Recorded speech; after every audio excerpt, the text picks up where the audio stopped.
Hey, somebody's got to find more hours in the day. You did? Excellent.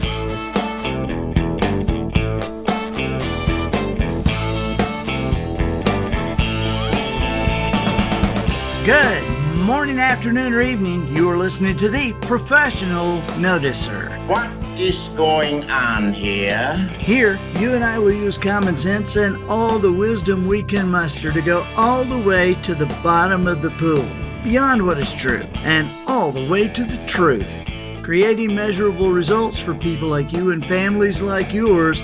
I am the Professional Noticer. Now stop this! I hate seeing you have a great time! Hello, everyone. I'm Andy Andrews. Hey, thank you for making me a part of your week. I know our topics seem to vary wildly at times here, but it's because the things you care about most are often greatly affected by the things you care about least. And so we will field questions about business and spiritual issues, popular culture, and occasionally we'll tackle the odd conundrum like, what the heck ever happened to Old Zealand? My purpose here today and with every show we do is to play the part of a best friend or a coach. I want to help you live the life you would live if all your toughest questions were answered. The Professional Noticer is sponsored this week by our friends at Tucker ATV. Tucker ATV carries every make and model of Polaris ATVs and the big Polaris side-by-sides. The Ranger Crew, the big one. Smooth ride. I love that. Ranger Crew. It's the Rolls Royce of off-road vehicles. And you have to see the showroom at Tucker ATV. Taxidermy, antique displays, and a porch inside the place.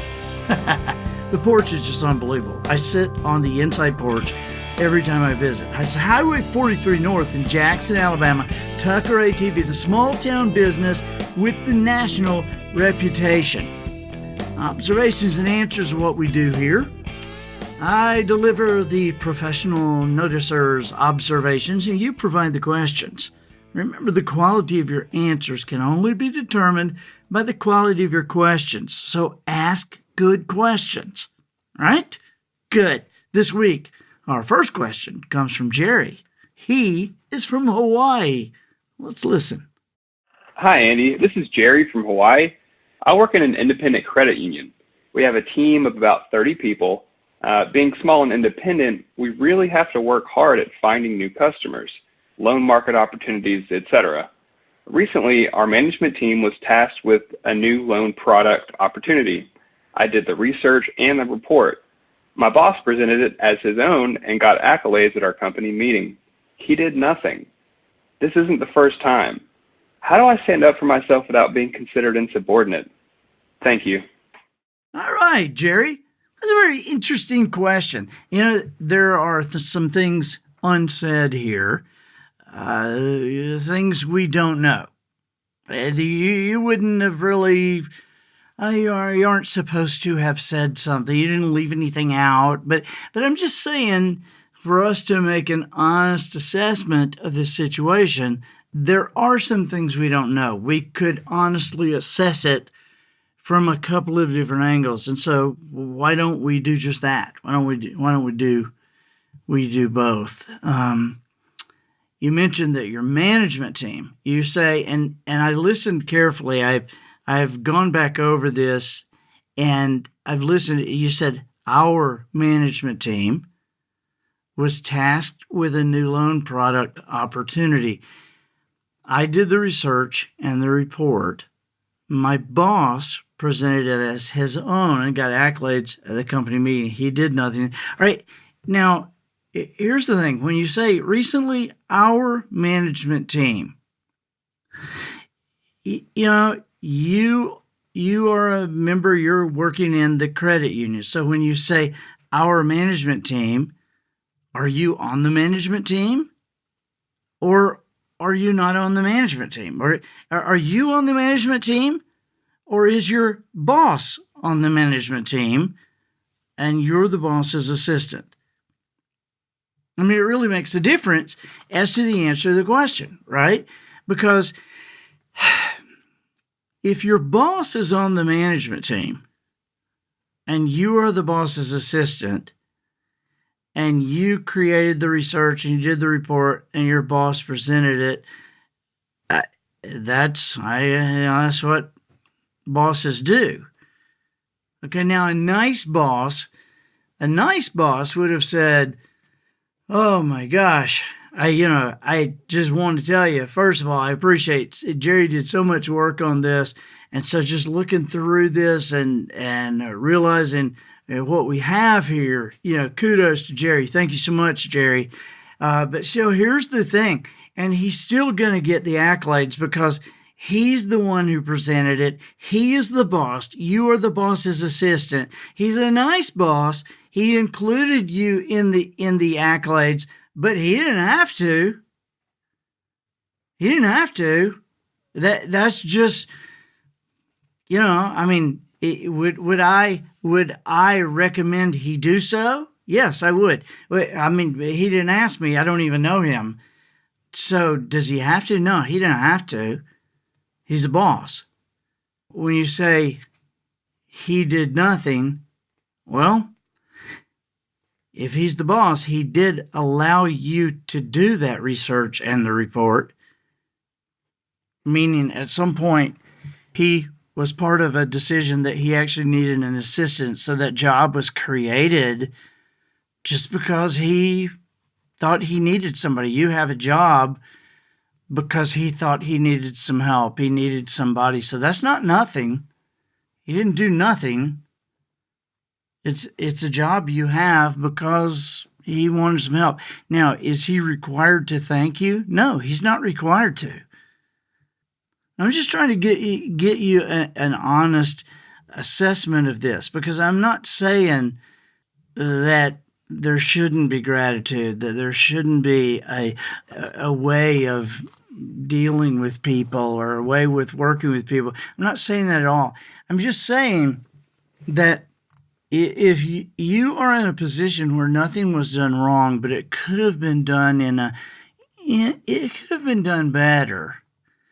Okay, then you're living in a world where you're expecting something. And when he didn't meet your expectations, now you're disappointed. But see, he's your boss. He's not required to meet your expectations. All right, now, let's look at this another way. Our management team was tasked with a new loan product opportunity. I did the research and the report, and my boss presented it as his own. Okay, so is your boss a guy that's kind of supervising the management team, and you are part of the management team? You're on the management team, but your boss said, "Here, give me all this stuff," and your boss stood up and basically said, "Yeah, so I found this, and I found this, and I decided this, and I decided this," and you're sitting right there in the room, and you're part of the management team, but he didn't say anything. Okay, in this case, you still have to be very, very careful because he's the boss. Now, you can stand up for yourself without being considered insubordinate. And so, the way you would do that is you would ask some questions, and you would say, "Hey, I wanted to make sure that I didn't do something incorrectly, that I didn't break a chain of authority or something like that." And he might say, "Well, what do you mean?" "Well, I did that stuff and I came to those conclusions, and I understand it is your prerogative to decide how it's presented.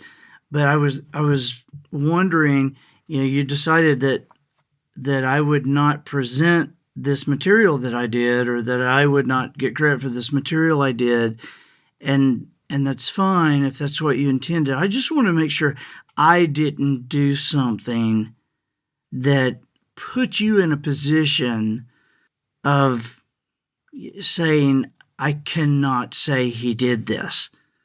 I cannot let him present this. I just want to make sure I didn't do something to put you in a bad position."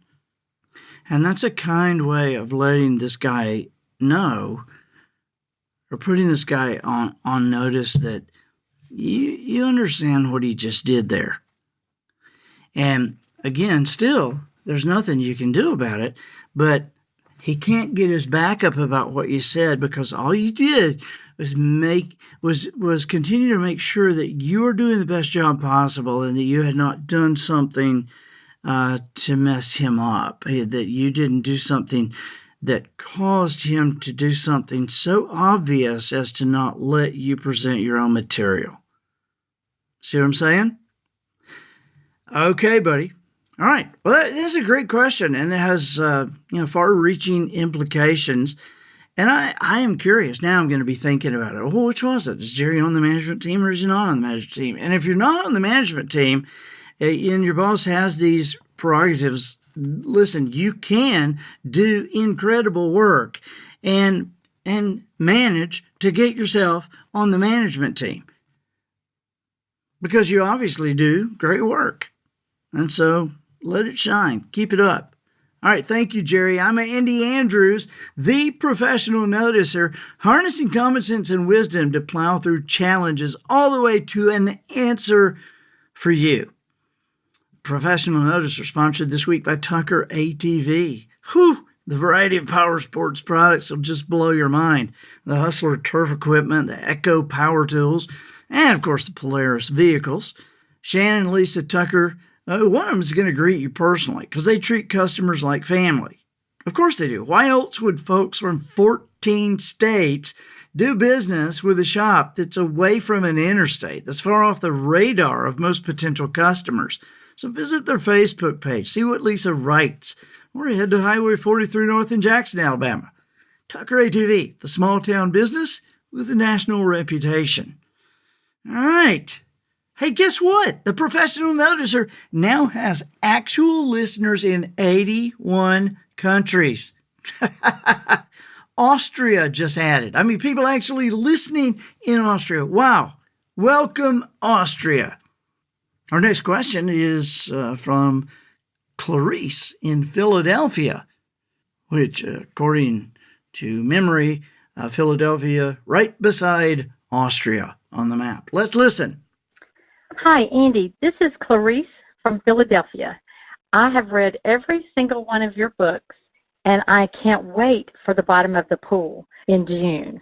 It's coming up quick.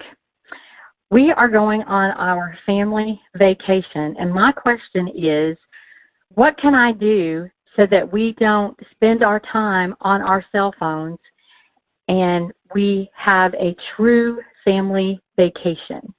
Do you have any road games, movies, CDs, music? What can we do to make this a true vacation?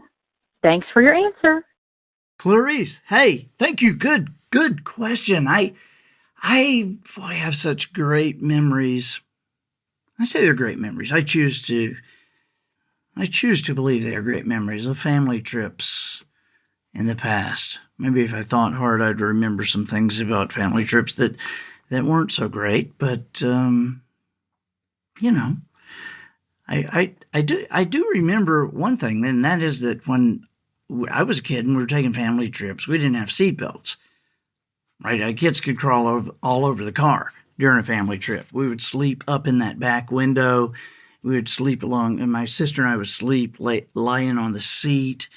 Of course, you could get up in the front seat where the seat belt, my mom or dad would slam on the brakes and just put their arm over across in front of you. And of course, that would hold everything. But the family trips, man, to be able to get in the car in your pajamas and sometimes our family would leave at night after Daddy got through work, and we would leave at night, and we'd get to my grandparents' house in the middle of the night. And it was so much fun to leave in our pajamas and play some games and think about stuff and talk. And there weren't any videos or, really even, I guess, audios at that point. So we would talk. One of the games we played that Polly and I played with the boys, we played Animal Alphabet. It was very simple, but it was something. I mean, we've actually done this. Now that I think about it, we've done this within the past 2 or 3 years.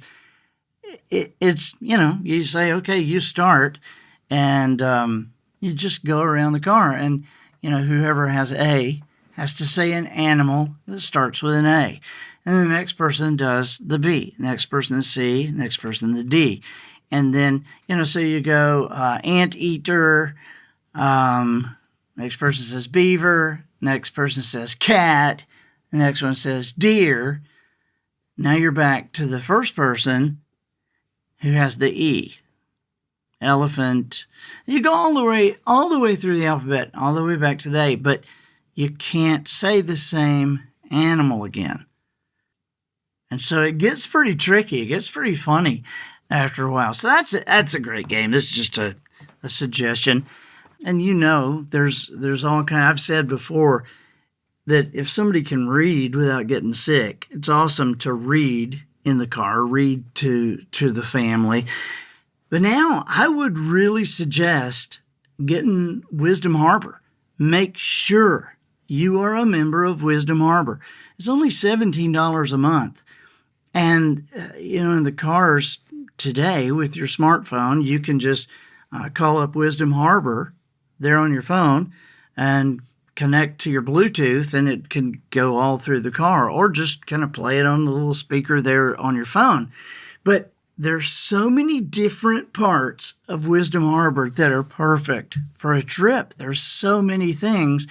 The videos could play. You could connect the video in the back where the kids watch the video, but the adults only listen to the words of the video. But there's some betcha didn't knows that would really resonate. Only 5 minutes, and the kids watch the video of the betcha didn't know, but the parents just hearing the words. Then you got something you could talk about afterwards. That, gosh, I didn't know that, and wow, that was incredible. Did you hear that part? And there's a lot of that. And then also on Wisdom Harbor, there is selected music by songwriters that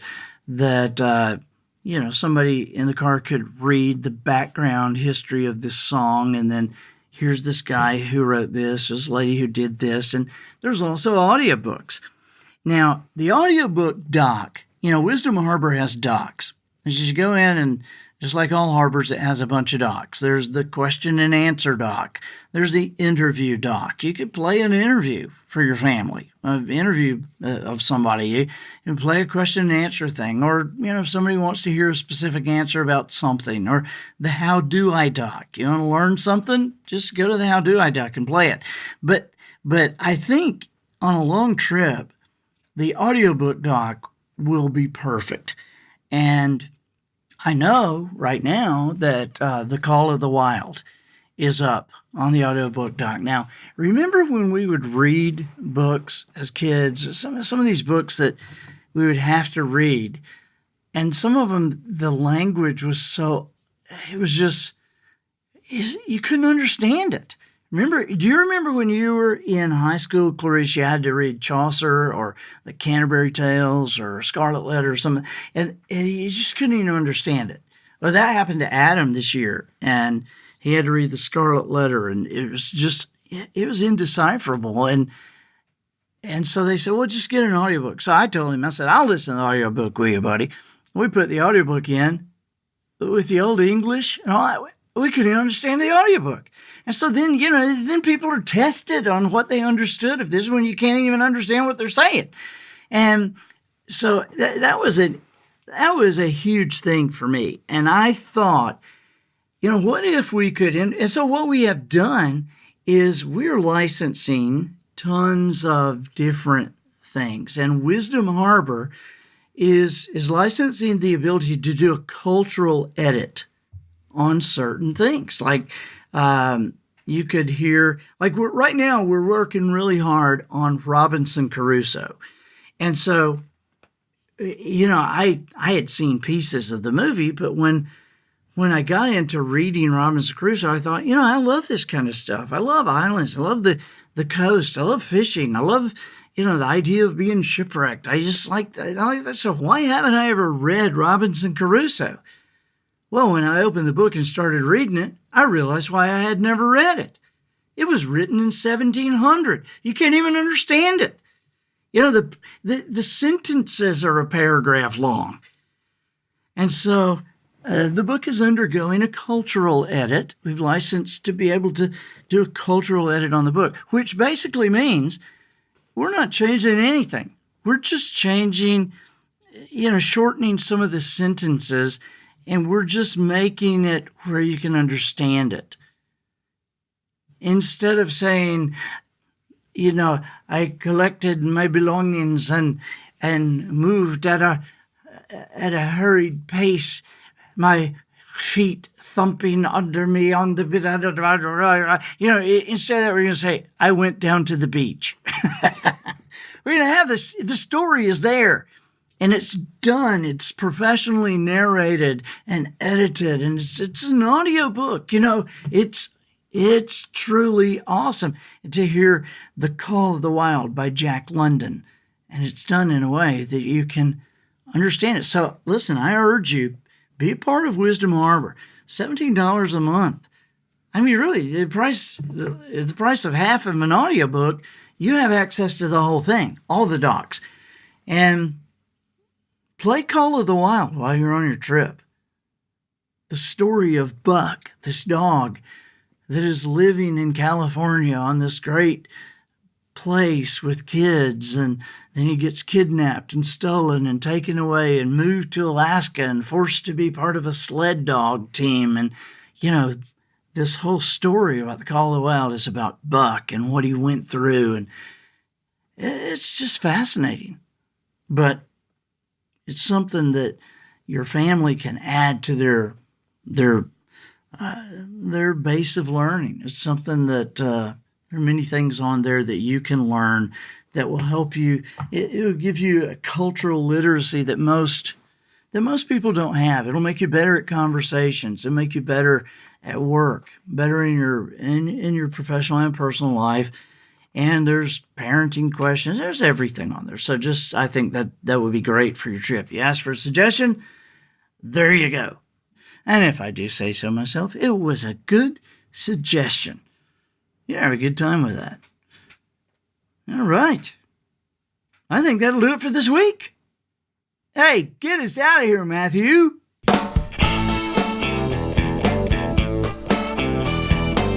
So, ladies and gentlemen, and to the boys and girls who aspire to become ladies and gentlemen, we have reached the end of another episode of The Professional Noticer. In a world where common sense has become a superpower, I'm harnessing the mental energy I have. A tiny bit it may be, but I'm seeking wisdom, making observations, and endeavoring to answer tough questions in a way that will empower your family and your business. I'm Andy Andrews. Until next week, smile while you talk, shake hands with the kids you meet, and make sure you have an answer to the question, is there proper punishment for people who pronounce the L in salmon? So till next week, goodbye.